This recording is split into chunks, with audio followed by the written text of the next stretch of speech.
नमस्कार, मैं हूं Rajesh Sinha. Civil Services Chronicle के करंट अफेयर्स ब्रॉडकास्ट में आपका स्वागत है और हम यहां पर हाजिर हैं एग्जाम पॉइंटर्स के नए एपिसोड के साथ। दोस्तों, हम यहां पर ऐसी खबरों का एक कलेक्शन लेकर आते हैं जो आपको आने वाली प्रतियोगिता परीक्षाओं में बहुत काम आते हैं। हमारी हर बार यही कोशिश होती है कि हम उन्हीं खबरों का चयन कर दें जो आप जब एग्जामिनेशन हॉल्स में बैठेंगे और आपके सामने जब प्रश्न पत्र आएगा तो ये जानकारियां, ये खबरें वहां पर आपको प्रश्नों में नजर आ जाए। तो फिर आइए देखते हैं कि आज हम आपके लिए क्या लेकर आए हैं। 7.6 करोड़ लोगों की मौत को रोका जा सकता है, WHO। प्रेम प्रसंग के दौरान बना शारीरिक संबंध दुष्कर्म नहीं है। घर घर किसान क्रेडिट कार्ड अभियान हुआ लॉन्च। इंटरनेट मीडिया के इस्तेमाल के लिए निर्धारित हो आयु सीमा। एंट्री फीस और बैंक गारंटी पर ट्राई ने की नई सिफारिशें। और उर्वरक कचरे से बनेगी अब देश में सड़कें। और अब खबरें विस्तार से। सबसे पहले हम बात कर लेते हैं WHO के उस रिपोर्ट की जो बहुत ही खतरनाक है। 7.6 करोड़ लोगों की मौत को रोका जा सकता है, ये WHO ने कहा है। WHO ने पहली बार हाइपरटेंशन के प्रभाव और इससे बचने के उपाय को लेकर एक डिटेल रिपोर्ट जारी की है। WHO की यह रिपोर्ट 19 सितंबर 2023 को यूनाइटेड नेशंस की जनरल असेंबली के 78वें अधिवेशन में जारी की गई। इस रिपोर्ट में यह बताया गया है कि हाई ब्लड प्रेशर के शिकार हर 5 में से 4 मरीज को सही इलाज नहीं मिल रहा और अगर इन मरीजों को सही इलाज मिल सके तो साल 2023 से 2050 तक दुनिया भर में कम से कम 7 करोड़ 60 लाख लोगों की मौत को रोका जा सकता है। इसके अलावा इस छोटे से कदम से दुनिया भर में होने वाले 12 करोड़ स्ट्रोक के मामले, 7.9 करोड़ हार्ट अटैक्स के मामले और 1 करोड़ 70 लाख हार्ट फेलियर के मामले को भी रोका जा सकता है। WHO की इस रिपोर्ट में बताया गया है कि हाई बीपी के लगभग आधे मरीजों को इस बात का पता ही नहीं होता है कि वो इस खतरनाक बीमारी से पीड़ित है। पिछले कुछ दशकों में बीपी के मरीजों की संख्या में भारी वृद्धि हुई है और इस रिपोर्ट के अनुसार दुनिया भर में साल 1990 में जहां हाई बीपी के मरीजों की संख्या 650 करोड़ थी, साल 2019 में यह संख्या बढ़कर 1.3 अरब यानी 1300 करोड़ हो गई है। WHO ने इस रिपोर्ट में यह भी बताया है कि हाई ब्लड प्रेशर के आम कारण तो बढ़ती उम्र और जेनेटिक्स तो होते ही है, मगर पिछले कुछ सालों से बीपी के मरीजों की संख्या में बढ़ने का एक बहुत बड़ा कारण नमक का सेवन है, व्हाइट नमक यानी सफेद नमक का। फिजिकल एक्टिविटीज कम होना, अल्कोहल की लत लगना आदि, यानी कि ये ऐसी चीजें हैं, ये फैक्टर्स हैं जो आजकल हाइपरटेंशन को बढ़ावा दे रहे हैं और आपको ब्लड प्रेशर हाई के मरीज बना रहे हैं। और अब आपको बता देते हैं ये WHO है क्या। विश्व स्वास्थ्य संगठन संयुक्त राष्ट्र यानी यूनाइटेड नेशंस की एक एजेंसी है जो अंतर्राष्ट्रीय सार्वजनिक स्वास्थ्य के लिए काम करती है, यानी दुनिया भर में अलग अलग देशों के नागरिकों के स्वास्थ्य से संबंधी जितनी भी चर्चा, जानकारी, ये सब वो इकट्ठा करती है और सदस्य देशों के नागरिकों के हेल्थ के मेंटेनेंस में यानी उनके स्वस्थ रहने में उनकी मदद करती है। विश्व स्वास्थ्य संगठन के 194 सदस्य हैं। इसकी स्थापना 7 अप्रैल 1948 को की गई थी और इसका मुख्यालय स्विट्जरलैंड के जिनेवा शहर में है। इथियोपिया के डॉक्टर टेड्रोस एडहानोम घेब्रेयेसस इसके महानिदेशक हैं, यानी अभी WHO के डीजी हैं डॉक्टर घेब्रेयेसस। आगे बढ़ते हैं और अब बात करेंगे इलाहाबाद हाईकोर्ट के उस फैसले की जो दूरगामी परिणाम देने वाले हैं। प्रेम प्रसंग के दौरान बना शारीरिक संबंध अब दुष्कर्म नहीं है। इलाहाबाद हाईकोर्ट ने एक महत्वपूर्ण फैसले में कहा है कि लंबे समय तक चल रहे प्रेम प्रसंग के दौरान बना शारीरिक संबंध को दुष्कर्म नहीं माना जा सकता, भले ही किसी कारणवश शादी से इनकार किया गया हो। यानी कि अगर प्रेमी ने शादी के लिए इनकार कर दिया है और प्रेमिका के साथ वो लंबे समय से शारीरिक संबंध बना रहा है, तो अब उसे रेप की श्रेणी में नहीं रखा जाएगा।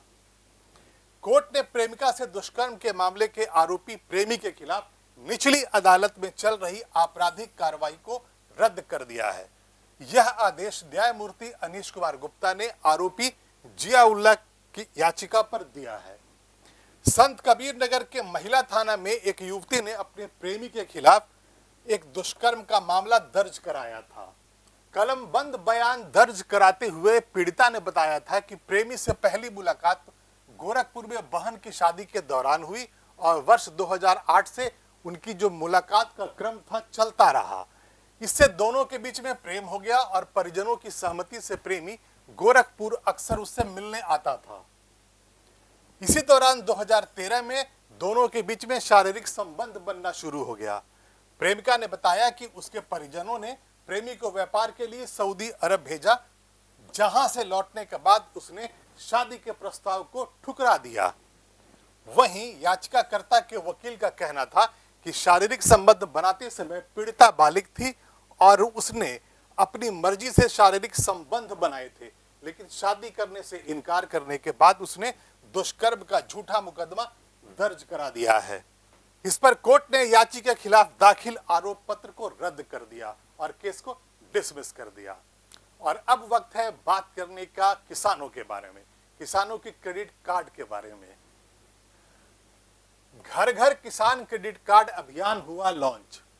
केंद्रीय वित्त मंत्री निर्मला सीतारमण और केंद्रीय कृषि मंत्री नरेंद्र सिंह तोमर ने 19 सितंबर 2023 को नई दिल्ली के एक कार्यक्रम में कृषि ऋण और फसल बीमा पर केंद्रित योजनाओं की शुरुआत की। ये योजनाएं हैं किसान ऋण पोर्टल, मौसम सूचना नेटवर्क डाटा सिस्टम यानी विंड्स, केसीसी, किसान क्रेडिट कार्ड घर घर अभियान। किसान ऋण पोर्टल, सरकार अब किसानों को आसानी से सब्सिडी वाला लोन प्रोवाइड करवाने के लिए एक नया पोर्टल किसान ऋण पोर्टल लेकर आई है और इसकी मदद से बैंक किसानों के घर तक लोन पहुंचाएंगे। यानी कि अब जो लोन होगा वो किसानों के घर जाकर बैंक कर्मी देकर आएंगे। इस पोर्टल को कई सरकारी विभागों के सहयोग से विकसित किया गया है और यह किसान क्रेडिट कार्ड के अंतर्गत क्रेडिट सेवाओं तक पहुंच प्रदान करता है। यह डिजिटल प्लेटफॉर्म किसान डाटा, लोन वितरण की जानकारी, ब्याज सहायता और योजना की प्रगति के बारे में पूरी जानकारी देता है। मौसम सूचना नेटवर्क डाटा सिस्टम। मौसम सूचना network data system taluk, block और ग्राम पंचायत के स्तर पर स्वचालित मौसम स्टेशन और वर्षा के मापने का नेटवर्क स्थापित करने के लिए एक प्रयास किया गया है, जो मौसम का एक मजबूत डाटाबेस बनाता है, जिससे विभिन्न कृषि सेवाओं में उल्लेखनीय मदद मिलती है। यह बेहतर फसल प्रबंधन, संसाधन आवंटन और जोखिम को कम करने के लिए मौसम के डाटा का लाभ उठाने के लिए प्रेरित भी करता है। अब घर घर किसान क्रेडिट कार्ड। किसान क्रेडिट कार्ड एक महत्वाकांक्षी अभियान है जो 1 अक्टूबर से 31 दिसंबर 2023 तक आयोजित किया जाएगा और इसका लक्ष्य देश भर के प्रत्येक किसान तक किसान क्रेडिट कार्ड योजना का लाभ पहुंचाना है। इन अभियानों का मुख्य उद्देश्य कृषि में क्रांति लाना, वित्तीय समावेशन को बढ़ाना, डेटा उपयोग को अनुकूल बनाना और देश भर में किसानों के जीवन में सुधार करना है। किसान क्रेडिट कार्ड आखिर है क्या? यह भारत के किसानों को किसान क्रेडिट कार्ड जारी करने के लिए भारतीय सार्वजनिक क्षेत्र के बैंकों के द्वारा अगस्त 1998 में शुरू की गई एक क्रेडिट योजना है। इस योजना के तहत क्रेडिट कार्ड किसान को औसतन 4% के ब्याज पर राशि उधार देने की अनुमति देता है और कई परिस्थितियों में यह सिर्फ 2% पर भी आपको लोन दे देता है। किसान क्रेडिट कार्ड पर लोन के लिए पुनर्भुगतान अवधि भी सुविधाजनक है, यानी कि आप रीपेमेंट जो करते हैं लोन, उसमें काफी सुविधा है। आप उसे आसानी से धीरे धीरे रीपेमेंट कर सकते हैं। जैसे कि यह फसल की कटाई के बाद शुरू हो सकती है, यानी कि आपने जो लोन लिया है आपको वो बैंक को वापस करना है, तो यहाँ पर आपको जो पेमेंट करने का जो तरीका है वो आपकी सुविधा के अनुसार है। जैसे कि जब आपने फसल की कटाई कर ली है तब आप बैंक का वो लोन जो क्रेडिट कार्ड के माध्यम से यानी किसान क्रेडिट कार्ड के माध्यम से मिला है आप वापस कर सकते हैं। केंद्र सरकार ने बैंकों को सख्त निर्देश दिए हैं कि आवेदन के 15 दिन के भीतर आपको क्रेडिट कार्ड मिल जाए।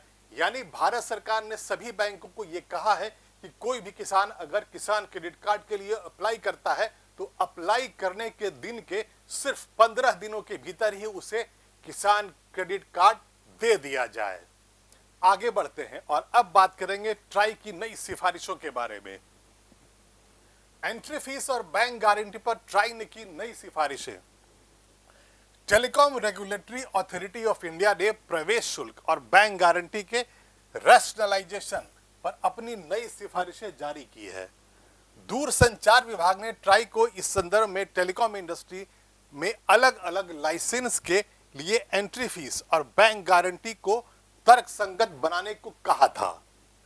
टेलीकॉम सेक्टर में किसी भी कंपनी को अपनी सर्विस शुरू करने के लिए एक मुश्त रकम ट्राई को देनी होती है और इसे ही एंट्री फीस के नाम से जाना जाता है।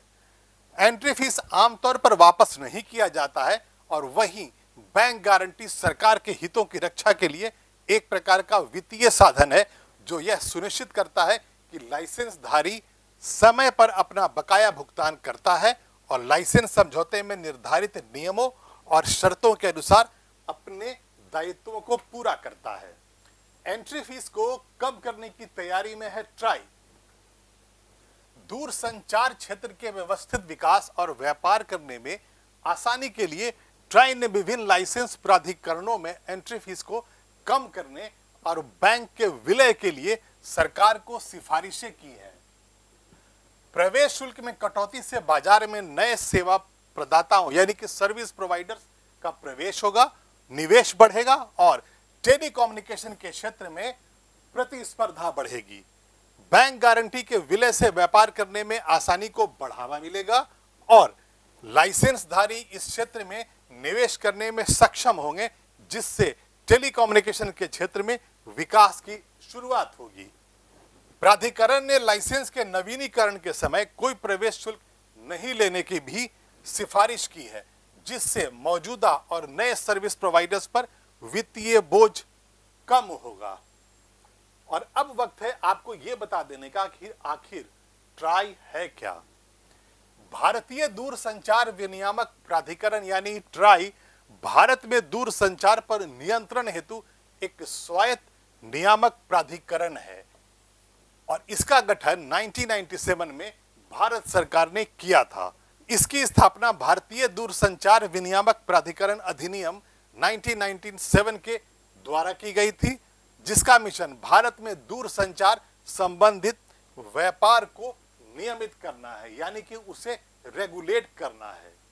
आगे बढ़ते हैं और अब बात करेंगे बच्चों में कम उम्र के युवाओं में इंटरनेट मीडिया के लगी लत की। इंटरनेट मीडिया के इस्तेमाल के लिए निर्धारित हो आयु सीमा। कर्नाटक हाईकोर्ट ने 19 सितंबर 2023 को केंद्र सरकार को सुझाव दिया है कि शराब पीने की कानूनी उम्र की तरह इंटरनेट मीडिया का इस्तेमाल करने के लिए भी एक आयु सीमा का निर्धारण हो। जस्टिस जी नरेंद्र और जस्टिस विजय कुमार ए पाटिल की खंडपीठ ने 30 जून के एकल पीठ के आदेश को चुनौती देने वाली एक्स यानी कि ट्विटर की अपील पर सुनवाई करते हुए यह टिप्पणी की। एकल पीठ ने इलेक्ट्रॉनिक्स और सूचना प्रौद्योगिकी मंत्रालय द्वारा जारी किए गए आदेशों के खिलाफ उसकी याचिका खारिज कर दी थी। मंत्रालय ने 2 फरवरी 2021 से 28 फरवरी 2022 के बीच सूचना प्रौद्योगिकी अधिनियम की धारा 69A के तहत 10 सरकारी आदेश जारी किए थे और इसमें 1474 अकाउंट, 175 ट्वीट्स, 256 URL और एक हैशटैग को ब्लॉक करने का निर्देश दे दिया था। ट्विटर ने 39 URL से जुड़े आदेशों को चुनौती दी थी। जस्टिस नरेंद्र ने कहा, इंटरनेट मीडिया पर प्रतिबंध लगाएं, मैं आपको बताऊं बहुत कुछ अच्छा होगा। आज के स्कूल जाने वाले बच्चे इसके आदी हो गए हैं और मुझे लगता है कि एक्साइज रूल की तरह ही इसके इस्तेमाल के लिए एक आयु सीमा तय कर दी जाए। कोर्ट ने यह भी कहा कि बच्चे 17 या 18 साल के हो सकते हैं, लेकिन क्या उनमें यह निर्णय लेने की परिपक्वता होती है कि क्या देश हित में है और क्या नहीं? न केवल इंटरनेट मीडिया बल्कि इंटरनेट से भी ऐसी चीजें हटा देनी चाहिए जो मन पर बुरा असर डालती हैं। और अब बात करेंगे उर्वरक से बनाई जाने वाली सड़कों के बारे में। उर्वरक कचरे से बनेंगी सड़कें। सड़क निर्माण में मिट्टी की कमी को अब खाद फैक्ट्रियों से निकलने वाले कचरे से दूर किया जाएगा। CSIR और सेंट्रल रोड रिसर्च इंस्टीट्यूट ने करीब 6 वर्षों के शोध के बाद इसका इस्तेमाल कर सड़क बनाने का पायलट प्रोजेक्ट शुरू किया है और सरकार से इसके उपयोग की अनुमति भी मिल गई है। सड़क निर्माण में सबसे पहले मिट्टी की तह, उसके ऊपर कंक्रीट और बिटुमिन की तह बिछाई जाती है और यह मिट्टी खेतों से ली जाती है। मिट्टी के विकल्प के रूप में खाद कारखानों के कचरे यानी फास्फोजिप्सम का उपयोग करने से खेतों से मिट्टी लेने की जरूरत अब कम होगी। साथ ही लगातार बढ़ रहे उर्वरक उद्योगों के कचरे का उचित प्रबंधन भी हो जाएगा और इससे पर्यावरण को होने वाले नुकसान को भी बचाया जा सकेगा।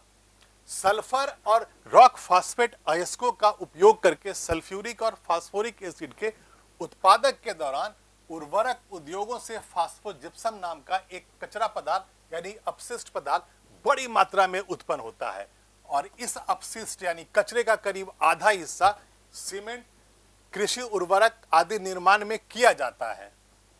बाकी का कचरा उर्वरक उद्योगों के लिए सिरदर्द बन जाता है और उसका निपटारा बहुत मुश्किल होता है क्योंकि इसके रखरखाव के लिए अतिरिक्त भूमि की जरूरत होती है और महीन जो कण होते हैं वो वायु प्रदूषण में बढ़ावा करते हैं।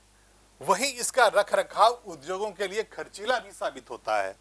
दरअसल CRRI से ओडिशा स्थित पारादीप फॉस्फेट लिमिटेड ने इसके निष्पादन के लिए संपर्क किया था और इसके बाद संस्थान ने 2015 से 2021 तक फास्फोजिप्सम पर संस्थान के भू तकनीक अभियांत्रिक विभाग के वैज्ञानिक डॉक्टर AK सिन्हा और डॉक्टर वसंत जी हवानागी ने अध्ययन किया। उनके रिसर्च से मिले आंकड़ों के आधार पर वर्ष 2022 में भारतीय रोड कांग्रेस ने इसके उपयोग के लिए गाइडलाइंस तैयार कर दी, जिसका अनुसरण करते हुए national highways authority of India व राज्य सरकारें अब सड़क निर्माण कर सकती हैं। अब आपको बता देते हैं CSIR और सेंट्रल रोड रिसर्च इंस्टीट्यूट है क्या। CSIR और केंद्रीय सड़क अनुसंधान संस्थान की स्थापना भारत सरकार के वैज्ञानिक एवं औद्योगिक अनुसंधान परिषद की एक घटक प्रयोगशाला के रूप में 1952 में दिल्ली में की गई थी। यह संस्थान सड़कों और हवाई अड्डों के रनवे के डिजाइन, निर्माण, रखरखाव और बेहतर प्रबंधन के क्षेत्रों में अनुसंधान और विकास करता है। और अभी के लिए इतना ही। हम फिर हाजिर होंगे, खबरों का ऐसा ही संकलन आपके लिए लेकर आएंगे, लेकिन आप इस वीडियो को लाइक करें, शेयर करें और इस चैनल को सब्सक्राइब करें। तब तक के लिए धन्यवाद।